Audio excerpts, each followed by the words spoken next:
Mr. Chairman, thank you so much for joining us here to sit down and to do this interview. A lot's gone on, and I know that's the reason you want to sit down. You want to address the fans, you want to address the whole club. But just firstly, personally, and it might be a silly question, but how are you feeling? Not too good, I'm afraid, Alex. Like everybody else, we're all hurting.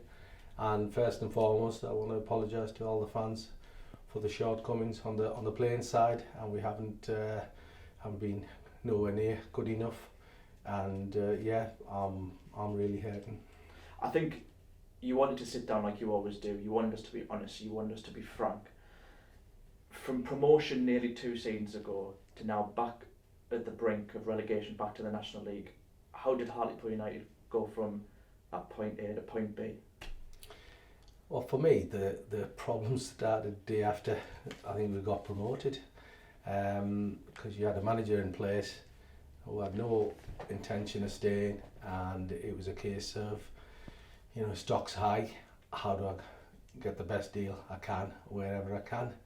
And everybody knows the scenario that we were in at the time, that it took 3 months to sort out the contract, and and I was hearing rumours he's going behind our back speaking to Tranmere and Wrexham, and it was always, so the bottom line is he was never going to stay, and that's where for me the problem started, because we could never prepare. There was no harmony behind the scenes. If people remember, I never went on the coach when around the town, so the cracks were appearing behind the scenes then, and we never really recovered from that.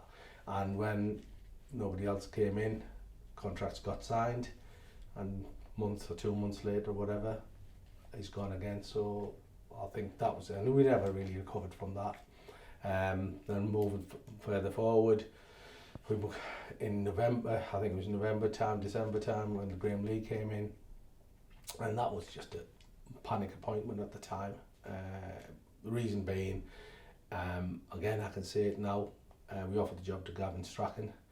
Gavin's gone back, used us.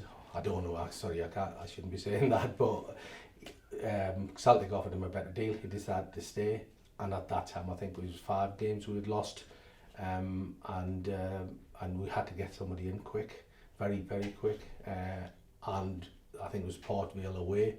On that weekend we played, and I had a look at the team and everybody's body language, and we were really, really struggling. Again, hindsight, that was a mistake. Moving forward in the summer, who we're going to get in, we interviewed Jack Ross, was top of my list. Obviously didn't want to come to the League Two. We made him an offer, got him around the table, and I was all excited we were going to get him. But then, as we all know, he went to the Scottish Premier League, and then Paul Hartley's situation. Everybody knows what happened there. I'm getting slaughtered for the decisions that have been made, but you do trust people around you to give you some guidance, and you take their advice, because you can't do everything yourself. And hindsight, that was a disaster show, from start to finish, from day one to this moment. I mean, even how the negotiations were handled at the time. I remember we interviewed Simon Grayson, and Simon had 2 jobs lined up in India, to go to India, and then the story got out, intentionally no doubt, that Paul Hartley's turned us down and he's going to stay to Cove. So because of that, then Simon Grayson's thinking, well, I'm not the top of the list. He goes to India. So these are the things that, again, I wouldn't have gone back to him, but people around you think, well, what choice we've got, what's our best option, and they got around the table again and got him to the club. Again, hindsight, it was a mistake. Is the important thing here that as a football club, obviously, I know you mentioned about being advised, but we sit down as a football club on the brink of relegation and almost hold our hands up in a way and say, look, we're apologising, we have messed up. Yeah, we have. I've done that before, Alex. I've done an interview with you before, and I have. And the buck stops with me. There's no ifs or buts about it. The buck stops with me, and I fully accept that. But at the same time, then I'm getting accused of not being ambitious. I mean, those are absolute nonsense. Not being ambitious. I wouldn't have got a life where I've got without being ambitious. That's absolute nonsense. We spent 1.7 million on playing staff this year. You know what I mean? And I'm getting accused of, well, yeah, he's lying to us. He for the sale of the season tickets, our budget's nowhere near that. The facts are 1.7 million is being spent. Now, is that relegation budget? I'll let everybody else do the maths. For you then, you've obviously mentioned the appointments, the managers that came in, maybe some of the decisions that were wrong. The performances have clearly not been good enough, and I think that's just the fact. But apart from the appointments, what other things do you kind of put the finger on to where it's gone wrong this season? Do you look at the recruitment as well of the players? Oh, recruitment is, but the thing is, you've got to back the manager, and everybody knows in football, the chairman has got to back the manager. If you don't back the manager, you're not going to get anywhere. It's things like, I'll give you a couple of examples. It's like, we were saying, or I was saying, don't let Omar Bogle go until we get a replacement. But no, he'd made up his mind already. He didn't want him here. Neil Byrne, don't let go until we get a centre half. But no, Chairman, I don't want players in the building that don't want to be here. So, am I to blame for that as well? Am I to be blamed for 1.7 million just being washed down the river? Yeah, I take the responsibility that I need to take, but I can't take, for a lot of other people's bad mistakes as well. We're in the position we're in. You've sat down with me here today. Obviously, that will go out to the fans, but there's a couple of reasons why you've sat down to speak directly to the fans. But you wanted to obviously exclusively reveal one of the main reasons you wanted to sit here today. Yeah, I mean, I've had thought long and hard about it over the weekend, and obviously the chance on Saturday, that's just made up my mind that I need to get out, and I'm going to put the club up for sale, and any interested parties can come and we can see where we get to. It's like I said, Saturday, yeah, we were all hurting. We were all upset, but to hear those chants, I thought I had a little bit more credit with the fans than that, but obviously I haven't. So, once they've had enough, it's time to go, and it's time for me to go. How tough has that decision been for you? It's been tough, but I think once you sit down and reflect that, what they've got to realise, I was hurting just as much. I was just as emotional, and so was John. So was a lot of other people around the club. We all were. But I think for the chance to be that loud, I've got nowhere to go. That's what that told me. So, like I said, yeah, those people, yeah, they want me out of their club. They've got their wish. So, as you said, from now you'll be looking for any interested parties. Who do you want to sell the club to? What do you look for in a potential buyer and someone you're got to find the right buyer for this football club? Well, that's the biggest question of all, isn't it? I've always said, look, I've walked in, I want to leave the club in a better shape than when I found it. And I know some people have found it hard to believe at this moment in time, but we are still in a better position than we were 5 years ago, right? So now my aim or my target is hand it over to somebody, a well-run club, that they can push on and progress and give the fans of the town what they want, a successful football club. But that's easier said than done. You'll get the usual, as soon as this announcement comes out, you'll get the usual time wasters, you're going to get your usual chances, and I'm going to get flack about, well, why isn't he selling to him, and why isn't he selling to her, all that type of thing. And it is going to be a difficult period. But one thing I will say, Alex, is to all those so-called experts out there who know the club should be sold to, the more heat I get, the quicker I want to get out. Right? So don't make that mistake that trying to push me out quicker to get somebody else in. Because when there's a fire, you just want to get out of that room. You're not bothered what's left behind you. You know what I mean? Some of this had happened at Darlington. I don't want that to happen here. I want that message going across loud and clear. Look, please trust me. Please believe me. I want to leave this club in a well-run manner, and don't force my hand, if you know what I mean. And again, don't make it so difficult for me that I've got nowhere to go. What specific things will you look for, apart from maybe the ball figure that you're looking for? What other factors go into someone who will come in and direct this club in the way you want them to? Well, as it always is, the starting point has got to be proofs of funds. Right, I think, and don't quote me on this, but roughly you'll be on track for losing £500,000-600,000 next year. First thing, the starting point's got to be, have you got the funds to fund that? And then we can look at what we've got in there and what the future is and what the deal's going to be, like I done with Sage at the time. That's what we done at the time. First thing there was proof of funds. You show the colour of your money.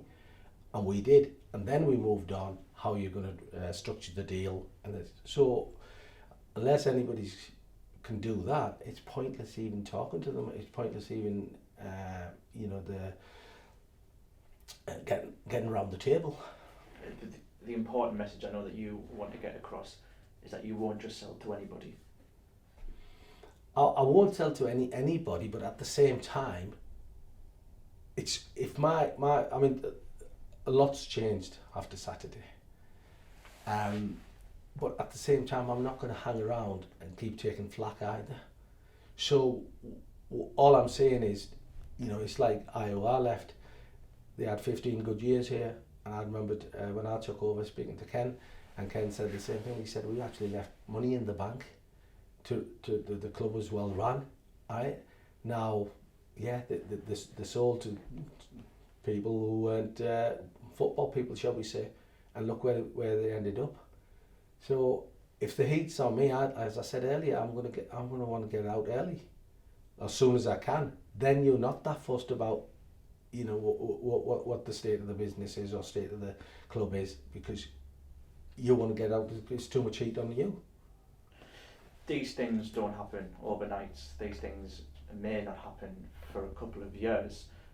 You're trying to find the right investors to take over Hartlepool United. So I think a lot of fans will probably be wondering, if it's not next week, if it's not next year, if it's not for another 3 seasons, what plans and ambitions have you got in place and despite it being mathematically possible that we could stay up, but the plans you have in place to take this club forward, whether that's in the National League or League Two, as you as chairman and currently John Askew as manager? Well, I've had a conversation with John on Sunday morning, and yeah, everybody was upset. I've had meetings with all the senior staff today, and I made them aware, because I didn't want them to hear from me that that's my decision. And but having said that, we are in pretty good position, as in a reasonably well-run club. I would go as far as a well-run club. So all that's in place. John's got a budget that, yeah, he can compete at the top end of the table, and we just carry on, or they should just carry on as nothing's happened, as it's business as usual. They've got to carry on, because, as I said, it's not how long it'll take to answer to your question. Well, nobody's got an answer to that. Do I want to hang around for 2 years, 3 years? The clear answer that no, because I think I would have been out the door on Saturday if I had my way. But I owe it to people like downstairs, people like Rose, people like Darren who've come in for me, and John now, and all those season ticket holders who bought season tickets in COVID, when I owe it to them to hang around and make sure it's a proper transition and it gets passed over into good hands, and hopefully, as I said, somebody who can even do the job better than me. So you can confirm, obviously, that John Askew will be in charge of Hartlepool United heading into next season? Yeah, I had a chat with John Sunday morning, and I was honest with him, and I just said to him that, look, I'm going to reflect over the weekend what I'm going to do. What's your thoughts? And he's quite happy to stay. I've had another chat with him today just before I came into this meeting, and the plans, they're obviously upset because of my decision, because we were building something good. We thought we had, with Darren coming in with the recruitment side as well, that's where we fell short, him coming in, and we have got a good little team. So they're upset. They're trying to get me to change my mind, but at the moment, I think it's a no.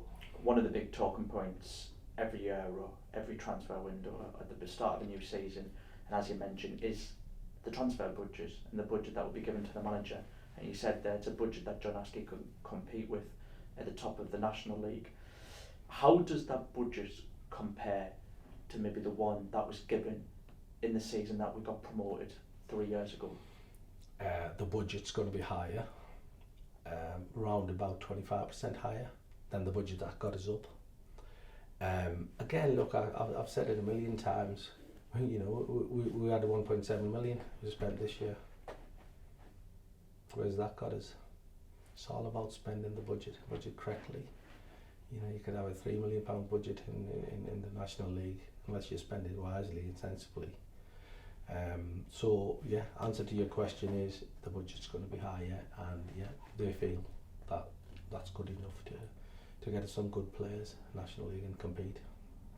With a strong budget, and despite the last three results in the position we're finding in, how confident are you in John Askew and his team of Mark Goodlad, Tony Sweeney, and the rest of the playing staff that he's got, that Hartlepool United can really compete, and if it happens and we drop down the National League, that we can quickly turn it around and push back for that promotion? I think, John, it's a feeling around the town amongst the fans at the moment. Yeah, John's the right person, and again, going back to that, John was on my radar in the summer, right? Now, if I'd went and got John in the summer, what would I have been accused? Oh, cheap option again. If I'd gone and got Keith Cale in the summer, Keith applied, right? You got him in the summer. Oh, what are we doing? Him appointing a manager, no ambition. So I'm a little sick and tired of all these false accusations and no ambition, and I'm telling lies to sell season tickets. Every decision I've made since I've been here 5 years, it's been for the benefit of this football club, without any rewards, right? And it's upsetting now. I think, yeah, I've had enough. As a football club now then, whatever our fate may be come the start of next season, how do we now move forward? We move forward, as I said earlier to all the staff, I think, I've got to give them the best chance, because people's livelihoods at stake here. And that's what some of these idiots need to be careful what they wish for. The abusing staff downstairs. What is that going to achieve? What is that going to achieve? So they've got to carry on as normal. They've got sort of my assurances. Look, yeah. But again, I repeat, this all depends how it goes, and it's down to the fans where they want to take this from here, and I think the sensible ones and the proper fans maybe need to say their piece as well, and to keep the idiots in check. So I don't do so. Like I said, it's all up in the air at the moment. But I'll do my best, trying to make sure that we hopefully get somebody to take over, and not and you're just gonna have to the fans of this club, people of this town, are just gonna have to trust me. That look, I will try to get the best buyer or the best person to take this club further forward. Just finally, I know you said a lot of it there, but is the final message to all the Pools fans watching at home, to the near 7,000 that showed up at the weekend, is the final message that until you are no longer chairman of this football club, you're going to do everything that you can to turn this around and get us back where we belong? Again, I've always been honest with people. I've always been honest with fans. That is down to the people of the town, or the fans. What they want out of me. It's over to them now, what they want me. If they don't want me, listen, I would have been out on Saturday. I've always said it, whether I don't know whether I'm going to be here a year, 2 year, 5 year. I think I've done 5 years. And I thought, I think I've done okay. Yeah, we've had a massive setback. But overall, like I said earlier, I think I thought I had a little bit more credit with the fans and respect what they showed me on Saturday. Even when we went up, it was all about Dave Chandler this, Dave Chandler that.